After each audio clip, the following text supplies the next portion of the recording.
ప్రభాస్ పేరుకే pan India star, కానీ సింప్లిసిటీలో అతనిలా down to earth ఎవరు ఉండరు. బయట కావచ్చు, మీడియాలోనూ పెద్దగా కనిపించడు. సినిమా రిలీజ్ టైంలో తప్పితే డార్లింగ్ ని చూడటం కూడా కష్టమే. ఫుడ్ విషయంలో సహా నటీనటుల్ని ఆశ్చర్యపరిచే ప్రభాస్ నిర్మాతలకు అండగా ఉంటాడు. తాజాగా ఓ నిర్మాత కోసం తన పారితోషికాన్ని తగ్గించుకున్నాడనే వార్తలొస్తున్నాయి. బాహుబలి తర్వాత పాన్ ఇండియా స్టార్ అయిన ప్రభాస్ వసూళ్లకు తగ్గట్లే తన రెమ్యునరేషన్ కూడా పెంచాడు. 100 కోట్ల మార్కు ఎప్పుడో దాటేశాడని టాక్. రీసెంట్ బ్లాక్ బస్టర్ కల్కి 2898 ఏడీ చేసినందుకు గాను 150 కోట్లు తీసుకున్నాడని సమాచారం. ఇదంతా పక్కన పెడితే ప్రస్తుతం చేస్తున్న రాజాసాబ్ కోసం మాత్రం తన పారితోషికాన్ని కాస్త తగ్గించాడట.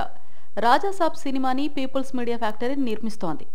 గతంలో ఈ ప్రొడక్షన్ హౌస్ ఆదిపురుష్ను తెలుగులో డిస్ట్రిబ్యూట్ చేసింది. ఈ క్రమంలో కొంతమేర నష్టాలొచ్చాయట.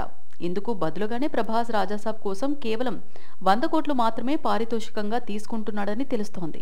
అధికారికంగా బయటకు రాకపోయినప్పటికీ ఇది నిజమై ఉండొచ్చని నెటిజన్లు మాట్లాడుకుంటున్నారు. ప్రభాస్ నుంచి నెక్స్ట్ రాబోయే మూవీ రాజాసాబే. ఈ ఏడాది క్రిస్మస్ కి రిలీజ్ ఉండొచ్చని అంటున్నారు. దీని తర్వాత స్పిరిట్, సలార్ 2, కల్కి 2 వరుసగా రానున్నాయి.